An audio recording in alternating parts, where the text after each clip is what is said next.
So at first glance, it might not look like it, but this was actually one of the toughest starts I've had to a garden since I've started this channel, probably ever actually. We had a late start, late frosts, 110-degree heat in June, storms, and then on top of it, I was away for a week at a property in West Virginia. But amazingly, not everything died. So let me take you around and kind of show you what happened. Normally, I start my onion seeds in the basement by the middle of February. And then by mid-March and beginning of April, I've got tomato, eggplant, and pepper seeds all started down there. And then by mid to late April and by Mother's Day, everything gets moved outside. And that's always been the plan every year. This year, nothing was on schedule. I didn't start the onions until probably the mid-March. And then tomatoes, peppers, and eggplant seeds didn't get started until mid-April. And then we got frost here after Mother's Day, which normally never happens in Zone 7A here where I live in Western Maryland. So all of my stuff never even went outside until Memorial Day or later. Normally by the end of June, these hoops, which normally I've got multiple ones going of scarlet runner beans, and by this time of year they're completely covered with vines and blossoms. But this year I was so far behind, they went in late, and I only got one hoop planted, and they've barely begun to climb the trellis. Then around the end of June, the whole region got hit with some extreme heat, 110 degrees or more heat index every day. So my seedlings that I had put out really got hammered from that heat. And we also were not getting any rain. So my tomatoes, the growth was stunted initially, and then the blossoms that they had started to put on would just drop off instead of setting any fruit. This also happened with peppers and eggplant as well. So it was a bit of a killer there for a while. Plus, without getting any rain, I had to hand water multiple times during that period to keep everything alive. After that big heat wave, we then got hit with a couple of storms with some high winds and really heavy rain. The wind actually snapped off 2 out of my 6 Poblano plants, and that kind of ended those 2. It also pulled off vines and whatnot from the trellises with the tomatoes. A couple branches snapped, and a lot of stuff had to be retied back up. Then after that, we got hit with a second heat wave of over 100 degrees, which killed off a couple of my scarlet runner beans that were trying to get started up that hoop that I just showed you. Now I've got this with the purple Cherokee tomatoes. I plant these every year, and I'm not really sure why I keep doing this, because they're always the first to get hit with disease. This here looks like it's probably verticillium wilt, because as you see, it started from the bottom up and the top of the plant's still healthy, which is kind of an indicator for verticillium wilt a lot of times. I'm going to try a new fungicide that's organic, and I'll do a future video on that just to show you how that's working out.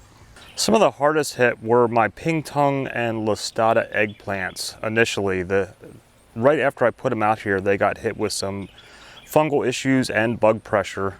A couple of them were just about dead. I ended up pulling them and replacing them with some additional transplants that I hadn't brought out yet that were a little bit bigger and stronger.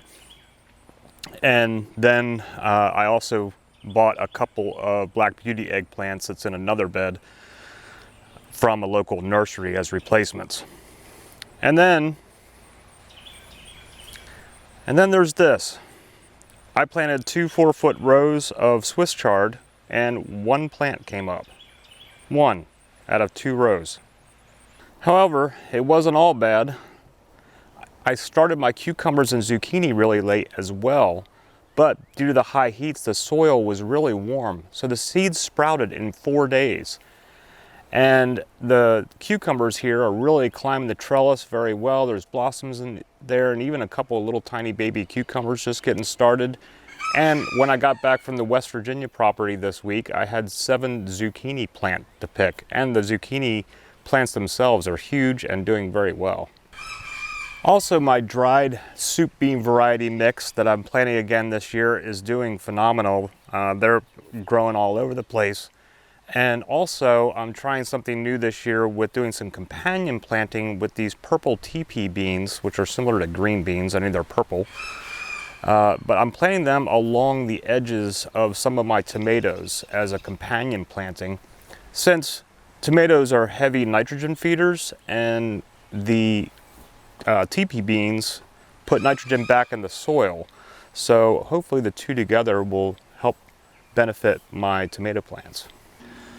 Another thing too is that up in my herb bed, last summer, 2 of my grandsons were here. They're toddlers, and they were eating some cherry tomatoes and dropped some half-eaten cherry tomatoes into the herb bed.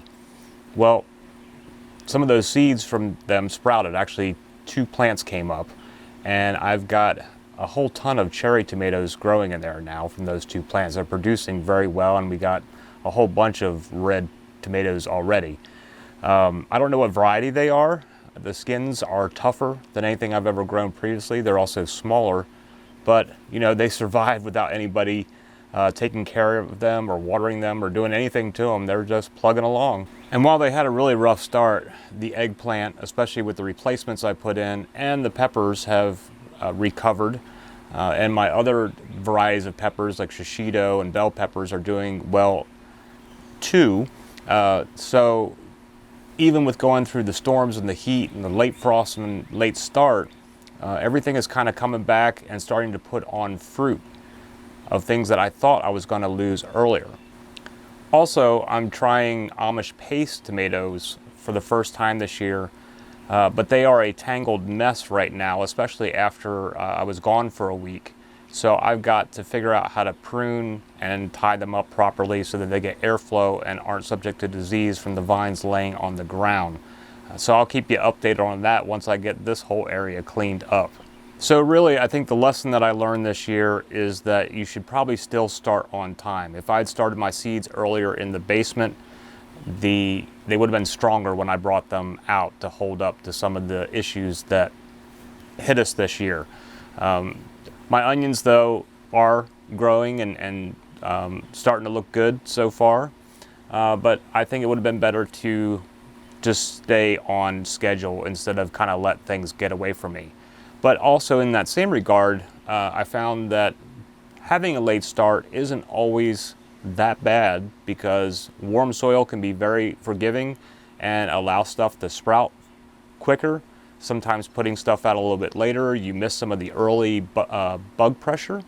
And so it can have its benefits. So if you started late, don't panic about it.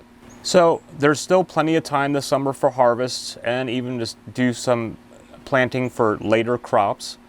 I also have a large raised bed repair build coming up, my fungicide test for the tomatoes. So I hope that you'll stick around and check those out. If you haven't subscribed already, now's a good time. Also, if you're having a rough garden year the way that I have had or had a start to, put a comment down below. Let me know what kind of challenges you ran into and what you did to mitigate those issues or how it's coming along so far. But I appreciate that you're here today checking out the video, and I hope everything has gone fantastic in your neck of the woods. We'll see you again soon. Namaste.